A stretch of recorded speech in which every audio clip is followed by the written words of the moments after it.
নমস্কার, আপনারা দেখছেন নিউজ নাও। আপনাদের সঙ্গে রয়েছে আমি সহেলি। শুরু করছি রাত 10টার সংবাদ। রাজ্যের বন্যাজনিত পরিস্থিতি নিয়ে প্রধানমন্ত্রী নরেন্দ্র মোদীর সঙ্গে বিস্তারিত আলোচনা করলেন মুখ্যমন্ত্রী মানিক সাহা। সামাজিক মাধ্যমে জানিয়েছেন মুখ্যমন্ত্রী।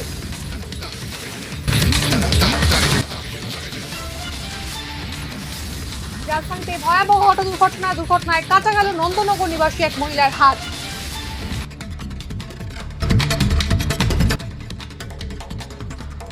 বাংলাদেশের বন্যার জল ত্রিপুরার বক্সনগরে, আতঙ্কের পরিস্থিতি বক্সনগর এলাকায়।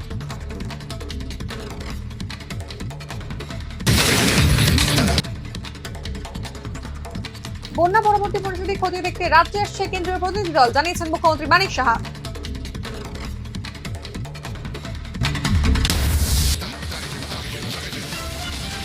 খোয়াই নদী থেকে উদ্ধার চুরি যাওয়া দুটি বাইক, মাছ ধরার সময় উদ্ধার হয় চুরি বাইকগুলি।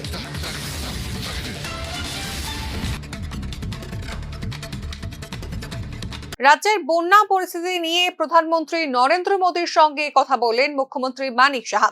সোমবার নিজের সামাজিক মাধ্যমে পোস্ট করে একথা জানিয়েছেন মুখ্যমন্ত্রী।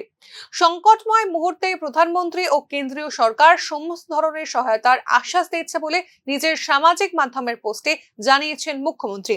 রাজ্যের মানুষের প্রতি প্রধানমন্ত্রীর এই সহৃদয় মনোভাব ও প্রয়াসের জন্য প্রধানমন্ত্রীর প্রতি গভীর কৃতজ্ঞতা প্রকাশ করেছেন মুখ্যমন্ত্রী মানিক সাহা। উল্লেখ্য, বন্যার সময় রাজ্যকে বিভিন্নভাবে সাহায্যের হাত বাড়িয়ে দিয়েছে কেন্দ্রীয় সরকার।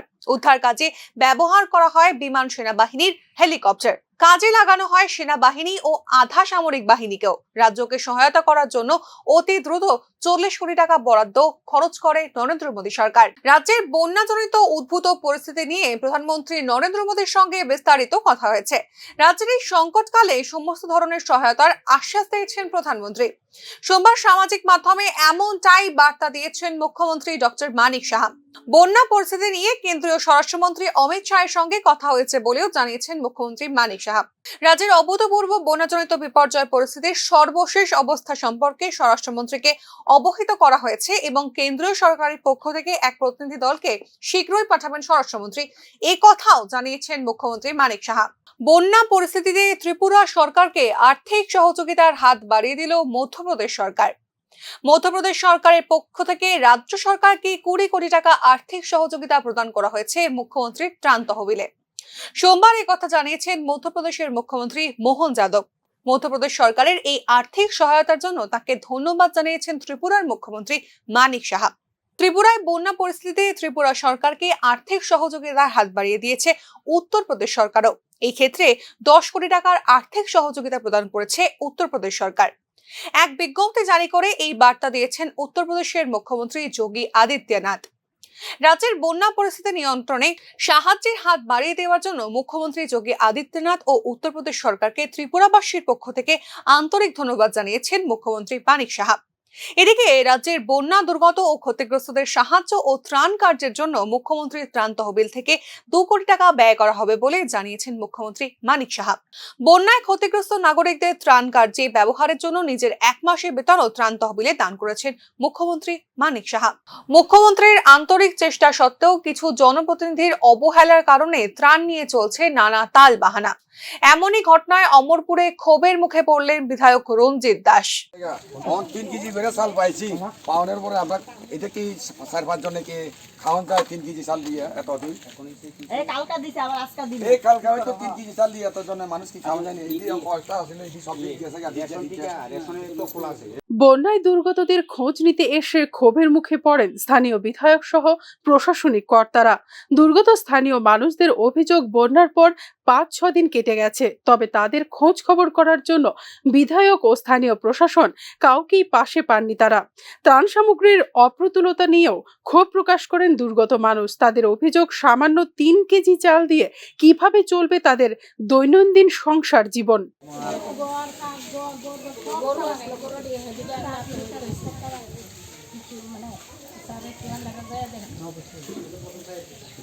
আমরা কবে উঠছিলাম দাদা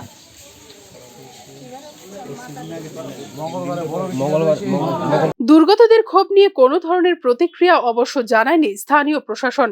জানা গেছে দুর্যোগের পর নিজস্ব দায়িত্ব ও কর্তব্য নিয়ে বেশ উদাসীন ছিলেন স্থানীয় বিধায়ক, যার ফলে সব জায়গায় ঠিকঠাক পৌঁছায়নি পর্যাপ্ত ত্রাণ।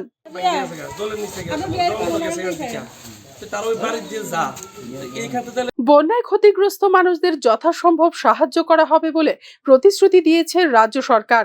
বাস্তবের মাটিতে তার সঠিক প্রতিফলন দেখা গেলেই নতুনভাবে বাঁচার রসদ পাবে দুর্গতরা। ব্যুরো রিপোর্ট, নিউজ নাও।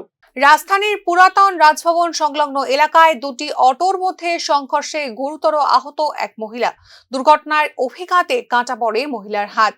দুর্ঘটনায় আহত মহিলার নাম অনামিকা দত্ত, বাড়ি নন্দননগর এলাকায়। জানা গেছে এদিন রিজার্ভ অটো নিয়ে যাচ্ছিলেন এই মহিলা।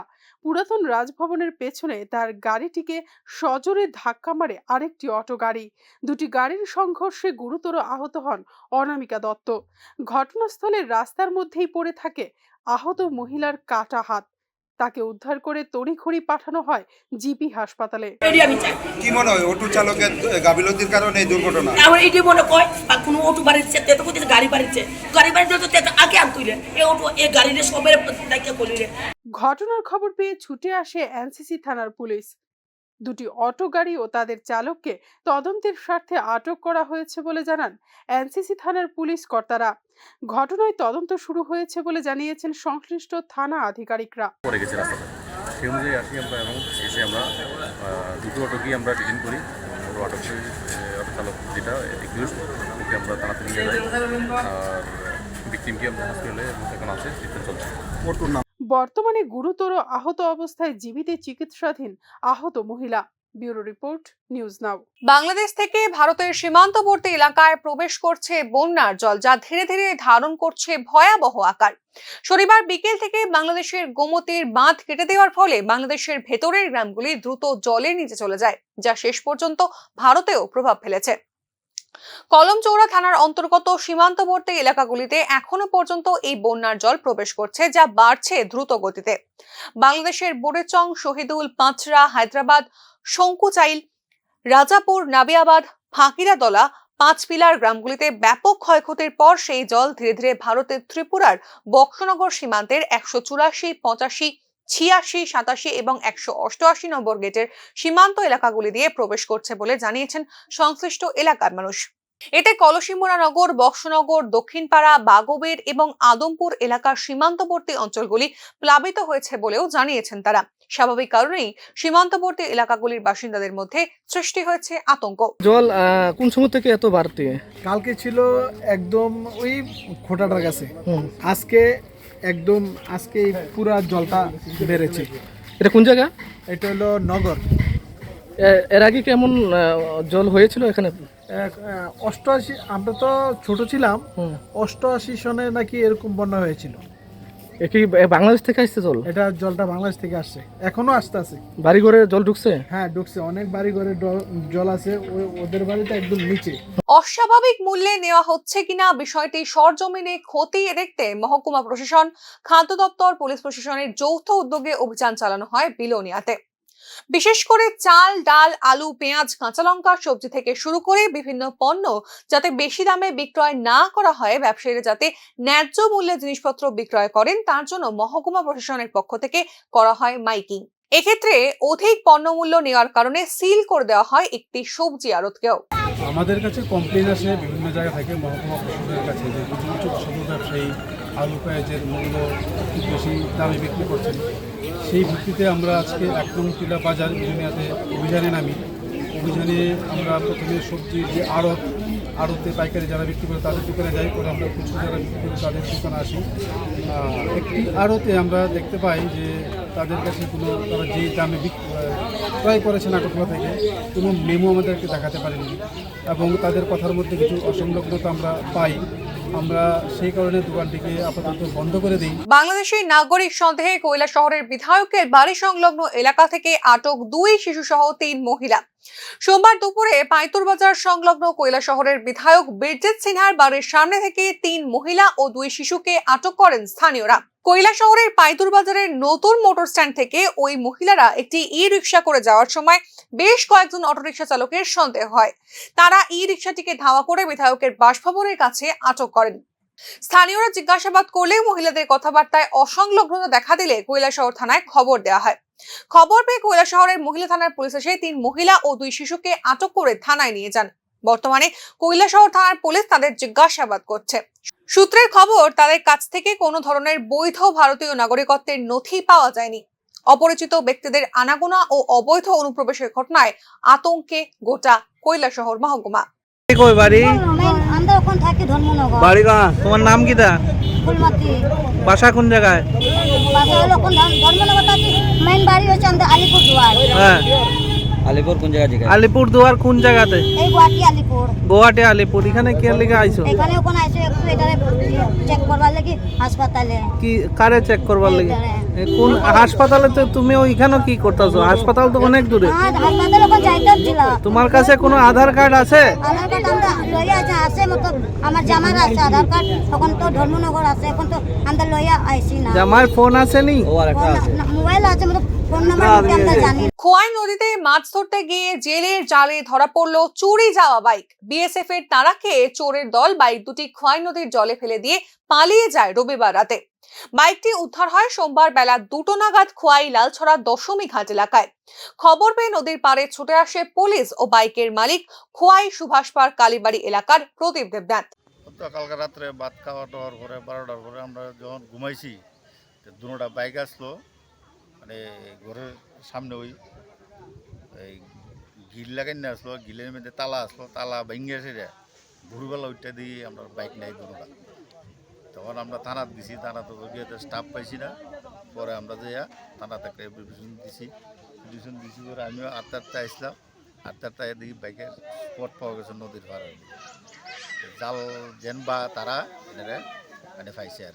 বন্যা কবলিত ত্রিপুরায় টেলিকম পরিষেবা পুনরুদ্ধারের জন্য সর্বাত্মক প্রচেষ্টা চালিয়ে যাচ্ছে কেন্দ্রীয় সরকারের টেলিকমিউনিকেশন বিভাগ ডট। চ্যালেঞ্জের মধ্যেই সরকারি বিএসএনএল বা বেসরকারি রিলায়েন্স জিও, এয়ারটেল এবং ভোডাফোন সহ অন্যান্য টেলিকম কোম্পানিগুলির পরিষেবা বন্যা কবলিত এলাকার 94% পুনঃস্থাপন করা সম্ভব হয়েছে বলে জানিয়েছে ডট। ডট তার ফিল্ড অফিস থেকে গ্রাউন্ড রিপোর্ট অনুসরণ করে 22 আগস্ট থেকে 27 আগস্ট পর্যন্ত ত্রিপুরা রাজ্যে ইন্ট্রা সার্কেল রোমিং বলবৎ করেছে বলেও জানিয়েছে। ইসকনের উদ্যোগে আগরতলার পূর্বাশা ময়দানে অনুষ্ঠিত হচ্ছে শ্রীকৃষ্ণের জন্মাষ্টমী। এই অনুষ্ঠানে উপস্থিত ছিলেন পশ্চিম জেলার জেলাশাসক ডক্টর বিশাল কুমার। এদিন তাকে ইসকনের খুদে সদস্যদের সঙ্গে আনন্দ ভাগ করে নিতে দেখা যায়। এদিন জেলাশাসক ভগবান কৃষ্ণ গীতাতে যে বার্তা দিয়েছেন, সেই বার্তা এই যুগেও সকলকে মেনে চলার পরামর্শ দিয়েছেন। आज जन्माष्टमी का दिन है। भगवान श्री कृष्ण का जन्म हुआ था और भगवान के जो विचार हैं, भगवान का जो कथन है जो गीता में लिखा हुआ है, उसी को याद करने का आज एक बहुत ही महत्वपूर्ण दिन है। इसमें सबसे महत्वपूर्ण था कि हम सभी को समाज में बहुत सादगी से रहना चाहिए। हर इंसान इस समाज में समाज को देने के लिए जो भी एफर्ट है उसको करना चाहिए। कर्मण्येवाधिकारस्ते मा फलेषु कदाचन। तो कर्म करते रहना चाहिए, कर्म करें और भगवान को उसको अर्पित करना चाहिए ताकि समाज में उसका उत्थान हो, पूरे समाज का फायदा हो और समाज में सौहार्द रहे।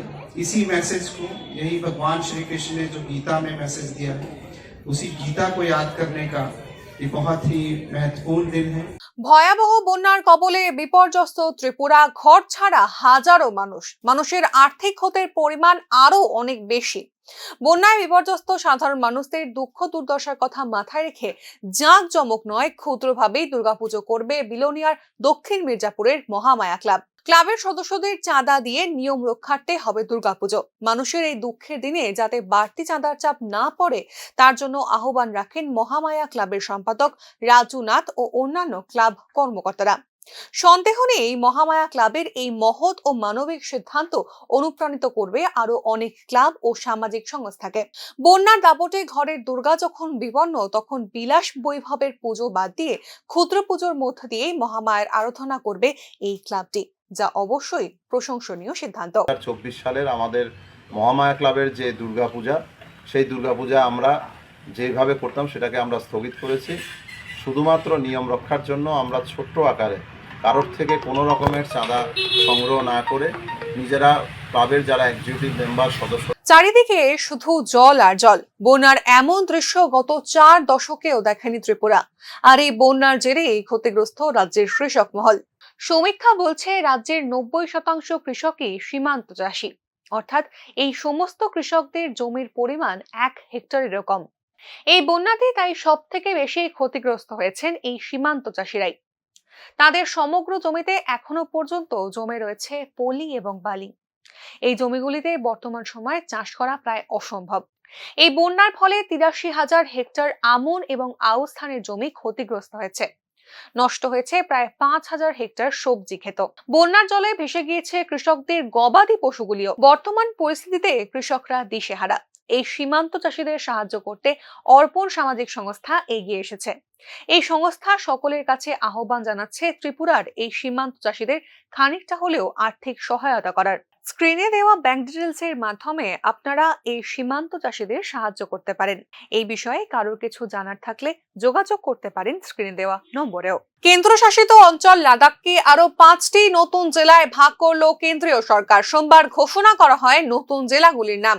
2019 সাল থেকে ভারতের কেন্দ্রশাসিত অঞ্চলের তকমা পেয়েছে লাদাখ। অফিসিয়াল ওয়েবসাইটের তথ্য অনুযায়ী এতদিন লাদাখে ছিল 2টি জেলা, লেহ এবং কার্গিল। তার সঙ্গে আরো 5টি জেলার নাম ঘোষণা করলো কেন্দ্রীয় গৃহ মন্ত্রক। এই 5টি জেলা হলো জাংস্কার, দ্রাস, শাম, নুব্রা এবং চাংথাং। সমাজ মাধ্যমে পোস্ট করে জেলাগুলির নাম জানিয়েছেন কেন্দ্রীয় স্বরাষ্ট্রমন্ত্রী অমিত শাহ। লাদাখে আরো উন্নত সরকারি পরিষেবা পৌঁছে দেওয়ার লক্ষ্যে এই পদক্ষেপ নেওয়া হয়েছে বলে জানিয়েছেন স্বরাষ্ট্রমন্ত্রী অমিত শাহ। সামাজিক মাধ্যমে অমিত শাহ লিখেছেন, উন্নত এবং সমৃদ্ধ লাদাখ গড়ার যে লক্ষ্য প্রধানমন্ত্রী নরেন্দ্র মোদী নিয়েছেন এবং কাজ করছেন, তার প্রেক্ষিতেই কেন্দ্রীয় স্বরাষ্ট্র মন্ত্রক লাদাখকে 5টি জেলায় ভাগ করার সিদ্ধান্ত নিয়েছে। এই পদক্ষেপের পর প্রত্যন্ত অঞ্চলে বসবাসকারী মানুষের কাছে সরকারি পরিষেবা আরও দ্রুত পৌঁছে দেওয়া যাবে বলে আশা ব্যক্ত করেছেন স্বরাষ্ট্রমন্ত্রী অমিত শাহ। লাদাখের মানুষের কাছে উন্নয়নের অসংখ্য সুযোগ তৈরি করতে মোদী সরকার বদ্ধপরিকর বলে উল্লেখ করেন কেন্দ্রীয় গৃহমন্ত্রী। উল্লেখ্য, লাদাখ সরাসরি কেন্দ্রীয় স্বরাষ্ট্র মন্ত্রকের পরিচালনাধীন। এবছর সেখানে লোকসভা নির্বাচনও অনুষ্ঠিত হয়েছে। ব্যুরো রিপোর্ট, নিউজ নাও। বন্যায় ক্ষতিগ্রস্ত সানফ্লাওয়ার ইংলিশ একাডেমি। উল্লেখ্য, এই বিদ্যালয় থেকে ত্রিপুরা মধ্যশিক্ষা পর্ষদের মাধ্যমিকের ফলাফলে সেরা 10-এর মধ্যে প্রথম এবং দ্বিতীয় স্থান অর্জন করেছিল 4 জন ছাত্রছাত্রী। সমগ্র রাজ্যের মধ্যে চলতি বছরে ত্রিপুরা মধ্যশিক্ষা পর্ষদের মাধ্যমিকের ফলাফলে প্রথম এবং দ্বিতীয় স্থান অর্জন করে শান্তিরবাজার সানফ্লাওয়ার ইংলিশ একাডেমির ছাত্রছাত্রীরা। সেরা 10-এর মধ্যে 4 জন ছাত্রছাত্রী ছিল এই স্কুল থেকে।